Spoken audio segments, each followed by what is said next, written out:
Ole voin chu zona tam thei pawh ka silai man le pat man chung chang ai hian update thar ber kan siam lenga theni chu de chu ngai du thawa amer chu hei subscriber te kan pung zela viewer te kan pung ja da red khan lo thelo thri ani chuwang chuanin a red hi kan sei chhodiat de danga a red sei tu chuna pat neu neu nen hian tam ve re tuk thina chuwang chuanin i sei vek sen te har thina ma silai beki kan ti podang hei hi sangkwa hei VX100 sangkwa ta chuan 200 teng 200 tho hi sika sangli black in ta chuan 200 tho avar ho hi hemi avar ho hi sika sanga zanga chuan MX 200 a toy hi short barrel hi sika sang ruk zali ania chuan hei GM company tho Venger ai ta chuanin hemi hi singni sangriat PCP ai ta singni sangriat hemi ta pani hi singni sangriat ai ta chuan a pa ta hi GM pat ka mang veka chuan GM nen ki me nang veka chuan GM aya up dang lam na chu hemi hi thir ai thung ta ni hei thir ai thung ta arit porit deu nul ta chuanin hemi bi ka chuanin hei open side aron da nei han fiber back side le front side ta hian fiber eng thei ka te ma khate hai de ve thei kan tiang chi kha ti konaron mangta ti konaron mangta ha kha danglam na ani le ta chon safety chu pa ngai noilam panga me to lang chi khan aron siam ni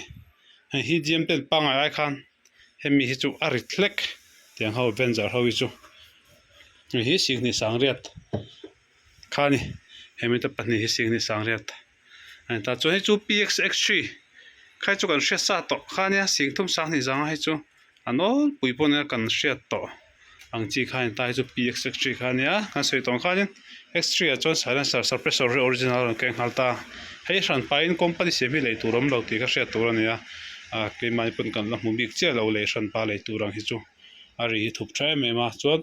PXC tang pui tuin FPS sang lem lo ti kha kan sei duwa chuanin hei hi GM chuak thar Falcon kha ani ta full regulate anta man hi singa ani hei full regulate tania chuan safety hi hei apanga henaron da to ta osam khop mai chuan FPS hei chu sang khop mai mani kan te khan 1034 khan zakwa somsar te hol dor dora anla lutuka ti zoi thlaka ngai jok chuan hei mai sila hi alang sei tak viau nang in a sei lem lo X3 han te nen ta la khu X3 ai khan tlemin a toy khat zok tho ani chuan hei hi GM10 XSM 0.22 hi chu ke mani na kan install chop khan ta hi GM22 hi singli sang ni zanga ani singli sang ni zanga chuan magazine a hian mukwa a thun thaya ai GM.22 ani chuanin hetia tho hen 17 am na ta 17 ni chu singni sangkwa ai hang ho hi tuna mi tho kha singni sangkwa ai ta Venger kha chu back side front side ta khan fiber ron da thung ta ama ro chu GM a chuan fiber kha aron da lo ta he dum plan ang to phan aron kaltir le ti kha kan sui do ka ti zong kha thang pang chin ta se sei ho a chuan boot pap kan en lenga hei hi ARMR an pistol kan ting chi khania hei si khat manani hei chuna folding hi abata hi anem tlum thei bok ta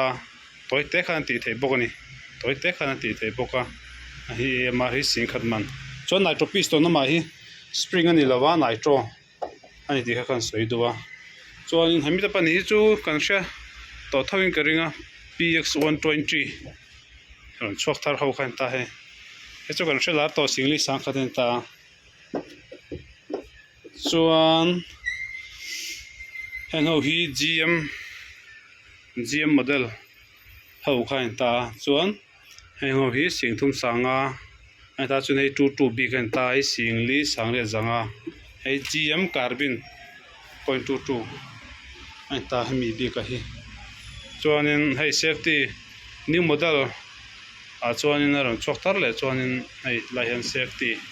an ron da le a ti hian hei falcon ang deuh khan ma se regulate ani lo ani hei bak zong hi chu hei thena hianin an siam da ni hret thiam er thina I nang veka kan cham mon ti po hei thena chu hei suppressor hi lo lian pi ka heta te le dewa mani nang vek sia khan kha chu hret thiam har ke mai tan tonin eta hi safety om ho khain ta te no hi ta hian a chak ve rai chun safety without safety khala ni ri ta chuanin regulate lo om je bera chuan regulated ta chuan full regulated kan tia hawai chuan air kha atliam le tama khanin aka kha tin air tama bang khan a power kha sang vut lawa chuan power pack dan air tlem le air tama khanin a power pack dan kha inang khat khana pe chuak theita ti kha soi fi dan no samber ni ka ria chuan unregulated lawa chuan air tam khana ka na air tlem khana ka kha dul ve hlek zelani ti kha kan soi do chu ani deuh mai regulated lawa chuanin hei silai but thunna a kom kan ti don ngani khami but plate kan tiang chi khain ta a kom han tuama han silai mudana hei khewon silai mudana om hal bawni ti kha kan soi duwa chuan he teng ho hi zahni somnga teng ho hi zahni somnga nia chuanin hei til sang hi tamang renga bat plate kan ting chi hi plastic en ta he plastic da teng hi za somnga ania chu tiang rubber cha ho hi zahni mai ani kan soi do chuanin suppressor heng ho hi anal khop mai heng ho sanga ni universal thread ani 0.22 le 17 a pom man the chuan manager a pom man the ti kha kan soi do wa chuan heng ho chu pa ngai ho kha ani heng ho chu sautum zanga sautum da kuna pek te manager a pom mai ergan le 17 a 22 man the ti kha kan soi tel du sha ma chuan sira moi chu 4.8 te KF te Astram Shaktiman Astram te hei hi 006 3006 the rifle a bullet ammunition khain ta hi zanga somai ta chuan India hi zali vel ni pek the India hi tungkara lo theng tur angai taila chuan in hei hi 315 ammunition mu ani ta 315 mu hei license nei tan zan hina le the bok ta chuan air meter te SNB hei SNB hi license ne somwa pangai ta ma se kan hre tur chu customer kan hre tur chu foreign silai mu hrim ma hi are thi angai reng thei lo ti ka soi do ulbun mu ta po ani thota kulampang kan la ma zer khan are thi angani a ding char thei lo ti kan soi do tin customer ta na kan soi do chu na hian KF le Astram hi tun hen zai kan pe a chuan KF somretin kan pe ni chuan next aron thleng le tur abung ron thleng le tur chuanin hemi kan all stock hi azo to chuanin Astram le KF man sang to don ti kan soi duwa chan chu kan lama to lek le awangin i manjat sang to chu kal soi thei lawa chuan za tang hianin asang don a somret ran hian next a chuna sang don tuna kan stock ro hi chu are pang ai kan hral vekang ti kan soi duwa hei pat nem do hei GM 0.22 magazine khain ta pakwalen kan ti khan ta chin chu sang a om de unwal me a 20mm kan na ya 20mm mau na khanin tinga niang hei 25 ring ta hei 20mm ta chuan pakhat thi hei 30 scope lian kan tiang chi ho kha man ni le ta tiang te po kan nei veka ti kan soi du chu sang hi atam ve nem dewa chuanin hei PX party te GM party te engkim hi om ve ne nola tama I soi vek sai no pam o-ring te GM part ti te valve ti te hammer spring ti te chuan ulbun bun hammer spring kan ting chi te hei chuan hei hi ejector spring kan ting chi te khan ta heng hoi chu za ni borvel khan ni maya tolem lawa chuan manager ball spring ate hammer spring kan ting chu hei 0.22 he te po he kan nei ni ti kan soi duwa pakhat hi za som nga ai ziak za som nga re thi a hret se ni har vel duwa ei o za som nga ni hi pakhat hi za som nga zel ani kan soi duwa chuanin ulbun hi tlem te stock kan nei a thil dang hi tiran turi chom ve nuwa thawa hei silai ol ti te silai ti dumna he silai ti dumna gan blue kan ting chi te khan tai silai ol te ho hi a hnong rei a mom rei he te ho hi tha ti kha kan soi du boka chuanin scope chu sang ru zanga tanga tuna tak ki chuanin sang ru zanga tanga sin kha sang inkar kan nei a chuanin ulbun lam bagin hoi la sin kai la chuan hang ho hi santok khu noi me bun ho khan ta hei license nei tan a sing ni sang sarin a lei the ani chuan siam tu te hi santok khu company an nia chuan Jammu and Kashmir an nama hang ho hi sing ni sang sarin license in a lei the a chuanin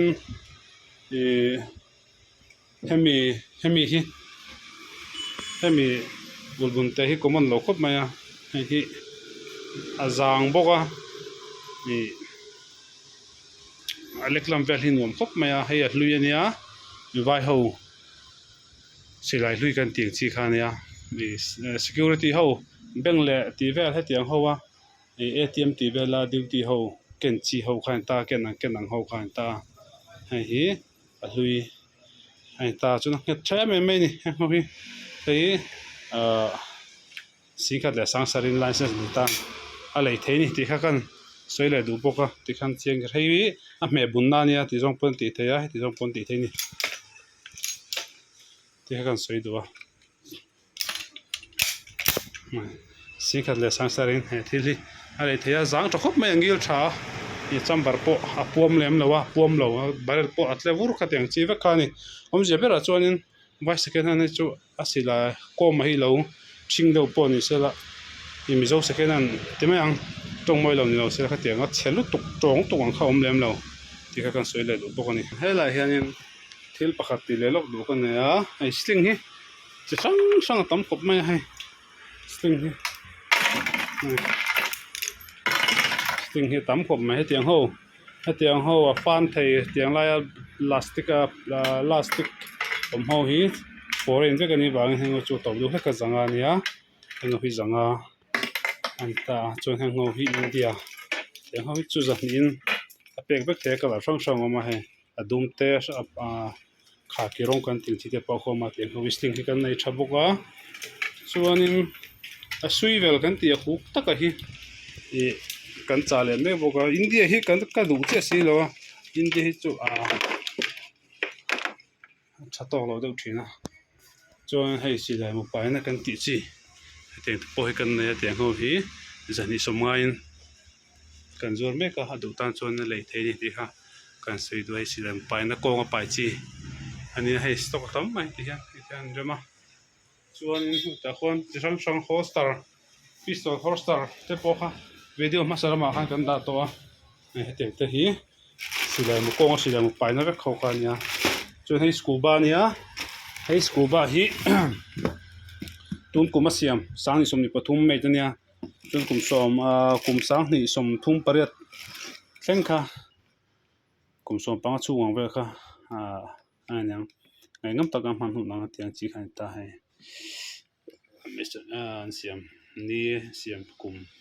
pahu ta tharuk sang ni som tum ta he ta hian sang ni aziaki atlete uni ma sang ni som thum pariat ata chon ma hi 300 par turani chon ma hi sing ni le sang thum man anta chon hei a holster chu ti hian te mai tiang chi sang om universal holster te 32 pistol 32 pistol kan ti chi te po kha an tur kom bok ta chun red dot te bipod red dot is sanga mane tar bipod ti sangli zanga kan ti khan bipod a hianin a rel te khami sirai noya ti le tur ka chom zel ti kha kan soi do ol ti zong kha a ton tum kan video update thar chu ni le ta pot sela ha ba chu han ti bak tu ka san lo hang hi pistol zak noi vela pai nang chi khain ta hang chu sang ni man ta chi ni kan nei te hawa hen ti kan soi do a ba khi chu thil thleng thar lom le ri lo wa khati zong kha e kan item kan pholan theile chu ni le phatta sela chun viewer te la subscribe lo ko na mi jo kan channel hi khoi ta kamino subscribe turin kan ngen chowa tin comment hi ka thei chen chen chu ka chang thrin ka share i chan lo pal kan lo nei ni po khanin lo hui lo la i hei i khami channel kha kan channel hi 100% kan lo bil man lo deuh thina a whatsapp ane kan thei chen chen chu kan lo chang zel chowa kan lo chang kim vek lo chowa kan lo chang man lo chowa chan lo pal chow kan lo nei chon mi thret thema kan nge na chon kan channel te min lo thir sak zel turin kan som chowa tin ila subscribe lo kon me cho khoi takim lo subscribe turin kan ngen bok chowa chuan share kha tam theng ber kham lo share sak turin kan ngen bok chow ni ola khati zong ka kan da bet theom chun chu ne me ro se in zawai chu olom tu ko se